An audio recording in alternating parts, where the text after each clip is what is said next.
Dun, Dun, dun, dun, dun, dun, dun, dun, dun, dun, dun, dun, dun. dun. It's enough.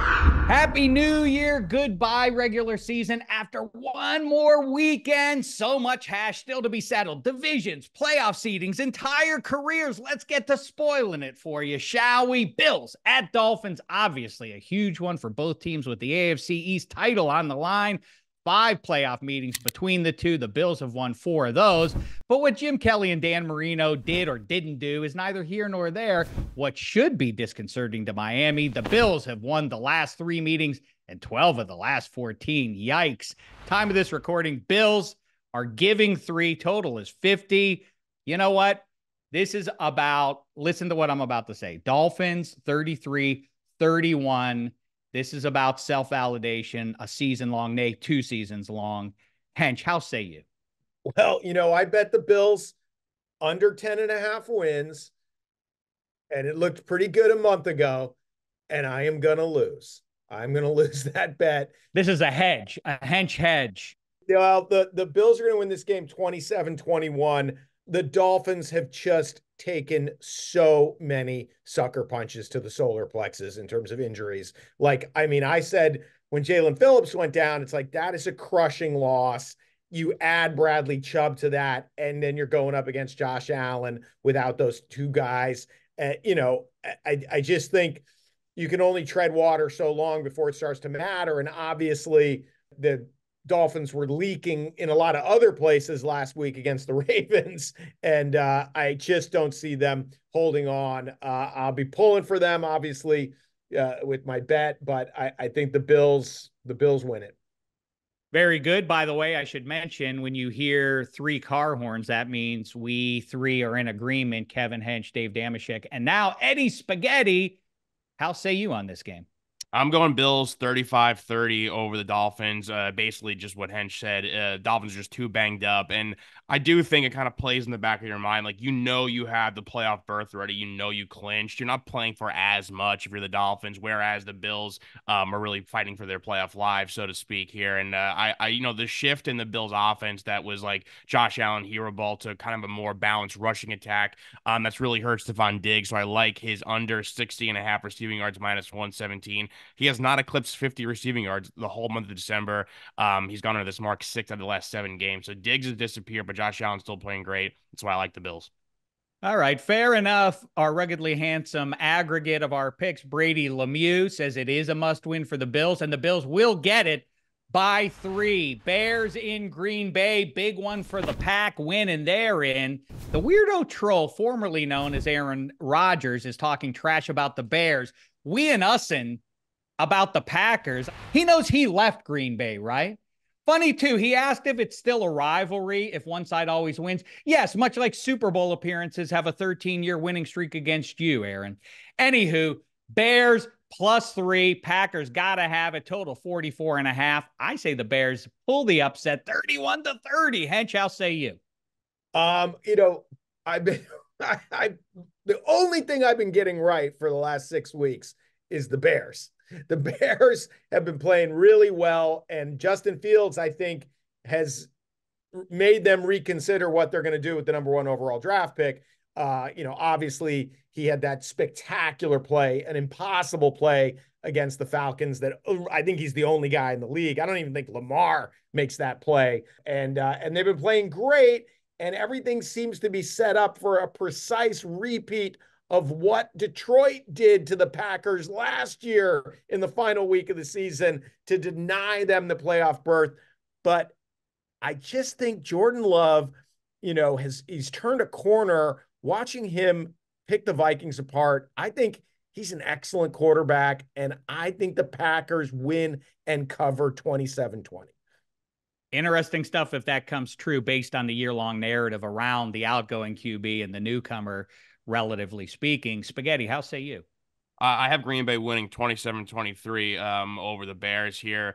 I'm sold on Jordan Love. He is in line to be the next great Packers quarterback in the string of their great franchise history there. I know the season's been a bit of a roller coaster for him, but he's really come on strong as of late. If you look at his stats, like he's ahead of a lot of guys, a lot of big name guys in this league. So they found their franchise quarterback for sure.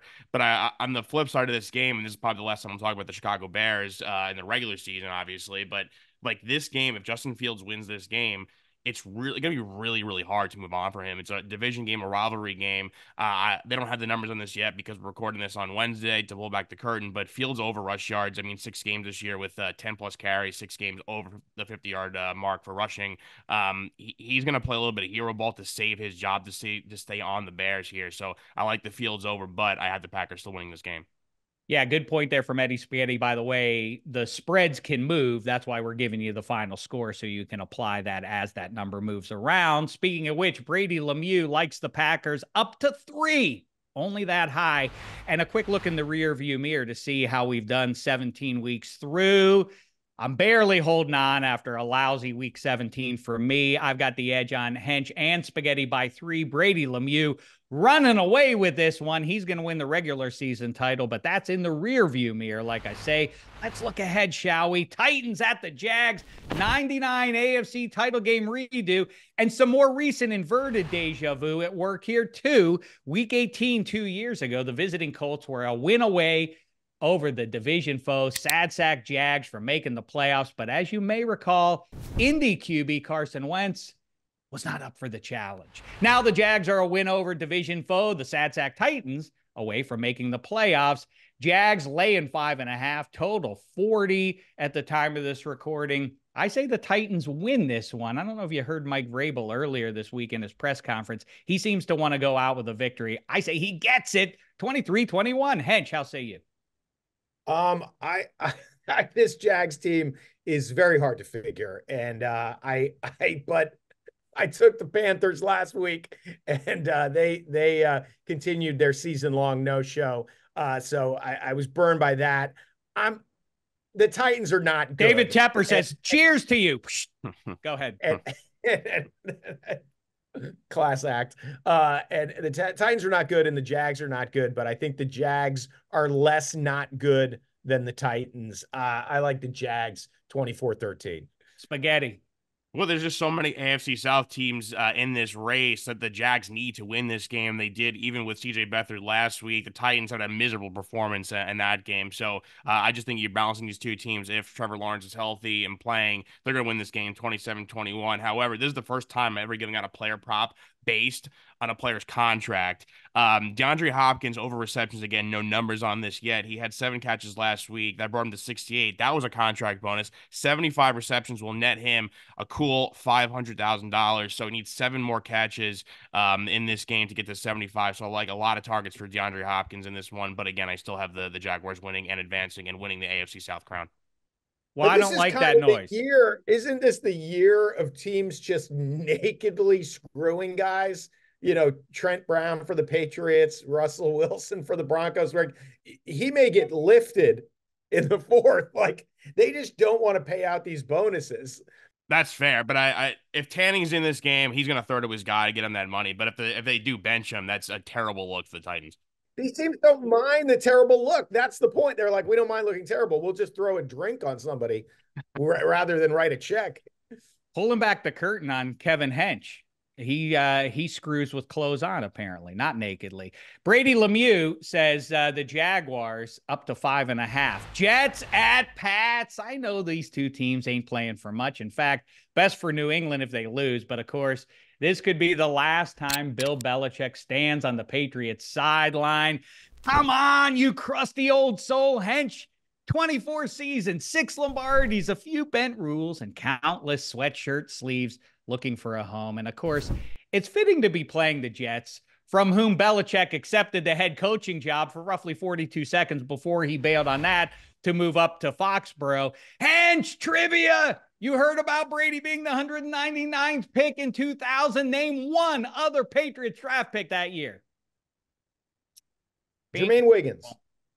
Jermaine Wiggins is not correct. You have no respect for the Patriots dynasty. Adrian Clem, the all-important J.R. Redmond in that win over the Rams. Oh, yeah, J.R. Redmond, out of he came bounds. so close. He came close enough to getting out of bounds that they said you're out of bounds. What a play. Patrick Pass. Oh, that team. A launch of a dynasty. Tuck rule. It is funny. Like, I think it has something to do with like high def and all the camera angles. Like, the refs are just as bad as they used to be, but we think they're worse because we see everything better. But that J.R. Redmond call is a pretty good example of like, oh no, they've always been terrible. That guy didn't come close to getting out of bounds. Yeah, stop the clock. You admit it then. The Patriots are frauds. Here, they're laying 2.5. Total is 30.5. I say the Patriots send off their guy in relative style, 16-12. Hench, how say you? You know how much I love of Coach Belichick, but this one's going to be like when he benched Welker against the Jets in a playoff game for making fun of Rex Ryan's foot fetish. Like, what? Yeah. What rules are you obeying here? You're benching our best receiver for making a joke about the other team's coach. I think it's Jets 20, Patriots 16 in a game that I won't be watching a lot. Sentimental to the end. Spaghetti. Well, it is important for Patriots fans because they want that draft pick. Their quarterback of the future is on the horizon there. But a win versus the Jets is going to actually hurt that a little bit. It will ding them. And I do have them beating the Jets 14-10. Zappy threw the 3 interceptions last game, but they were still in that game versus the Bills, a quality loss, so to speak. And I don't think he'll do that again this week. The Jets defense will keep it a little bit closer. The guy I do like on the Jets side, Breece Hall, again, no number on this, but I like his over rush yards. They just cut Dalvin Cook, if you haven't heard, 179 rush yards the last 2 games, 138 receiving yards the last 2 games too. So he's obviously the major piece in their offense right there. But again, Patriots will just a little bit better on offense. So we'll get the job done. They'll win by 4. Brady Lemieux likes the Patriots to win, but not cover. So many great rivalry games here to wrap up the regular season. Another one, Eagles, Giants, from Gifford to Sir Francis to Sims and Randall Cunningham and Parcells and Buddy and Wentz. Now Eagles QB threatening to make a sequel to the Ryder Hawk movie, Reality Bites. This one would be called Reality Hurts. Got to get right before the playoffs start. I think they're going to do it. The Giants are catching 5 at home, total 41. Eagles win by 11 in honor of Carson Wentz. How say you, Hench? I feel like we haven't been in each other's garage very much this episode, No. but I'm with you here. Eagles by 10, 27-17. I don't know if the Eagles' slumber is just so deep they can't be awakened, but last week's collapse against the Cardinals, if there is any team to wake up there, it will happen this week. But maybe they're just bad. I don't know. Pretty damning loss when you have to have it and you lose at home to the Cardinals. I'm familiar with that experience as a Steelers fan. Spaghetti, how say you? Yeah, at least the Giants did beat the Cardinals, something the Eagles and the Cowboys both can't say. I would normally pick the Eagles here, and I've been wrong picking for or against the Giants most of this season. But per what Nick Sirianni says, they're going to be scoreboard watching, and if the Cowboys are beating the Commanders, he's going to pull their starters. The Giants, if they played Tyrod Taylor that entire last game versus the Eagles, they would have won that game. I think what's going to happen here is they're going to see the Cowboys, they're beating the crap out of the Commanders, and they're going to say, all right, Jalen Hurts and A.J. Brown and everyone else come off the field, and the Giants will win this game, hurt their draft pick. It's why I have them winning 23-22. No numbers on this yet, but Tyrod Taylor last game for the Giants threw for 319 yards. Eagles giving up the 5th most passing yards to opposing quarterbacks. So I like his over pass yards in this one. And again, the Giants eke it out and hurt their draft stock. I like it, Eddie Spaghetti. Nuanced wagering tips there. Week 18 has some of those weird moments like that. Okay, Brady Lemieux likes the Eagles to win and cover. Now Cowboys at Commies, probably the last game for Ron Rivera. It would be nice if the team name was sent away too. Red Hogs. It celebrates your own history there. Washington plus 13 at home, total 45.5. I think the Cowboys win, but they send Ron Rivera out with his dignity intact, at least 30-21. Hench, how say you? I say no dignity here. I know the Cowboys home road splits, a pretty stark, but I just think the Commies are so bad. And the Cowboys, they really, even though they technically could have lost that game against the Lions, that this Dak to CD thing is a real problem. Like when you know he's going to be getting the ball and you still can't keep him from getting the ball, I think the Cowboys pull away 30-13. Spaghetti. Yeah, I have Dallas winning, but I have Washington covering 33-21. I think Dallas will get a nice little lead. Like Hench mentioned, the connection to CeeDee Lamb. I like him over receiving yards in this game. He's on the heels of Tyreek Hill and Washington's third most passing yards allowed. They'll get a nice lead by halftime. They'll hit cruise control, and they'll end up winning the NFC East. So easy win here for Dallas. Brady Lemieux likes the Cowboys, only up to 12. Next, Steelers, Ravens, classic rivals seen here last century. The Ravens are the ones in the orange pants. And a quarter century into the new millennium, this is still pro football's best rivalry going, perhaps best exemplified by the 08 AFC title game / bloodbath that was punctuated by Ryan Clark obliterating Willis McGahee at the end. Balboa v. Creed 2 when Rocky knocks Apollo down and himself too, but barely rises for the mat to emerge narrowly victorious. Exciting news for this one. Brad Allen's working the game. Here he is. You know him. He's doing his beloved bit. Which hand is the eligible receiver in? My favorite part is when he never finds out. You know him from last week's game in Big D, of course, too, when Dan Campbell and his pack of scoundrels almost got away with a really fun win till our hero in black and white swooped in to save the day with quick on his feet jive. Now that's clutch. Here, Ravens, Charm City, plus 3.5, total 36.5. Steelers got to have it. They're going to get it. 20-17 or shame the devil. Let's go, Mason Rudolph. How say you, Hench? You know, it's the Ravens hate the Steelers, so they could, it's not like they have nothing to play for. They could ruin the Steelers season as they should, but the wild card, which the Steelers will get, is Mason Rudolph is good. Like, he's been no joke these last couple of weeks.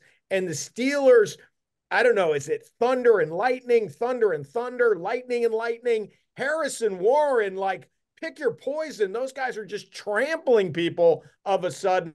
The Steelers are peaking, and I think an unmotivated Ravens team gets whipped 23-10 this weekend.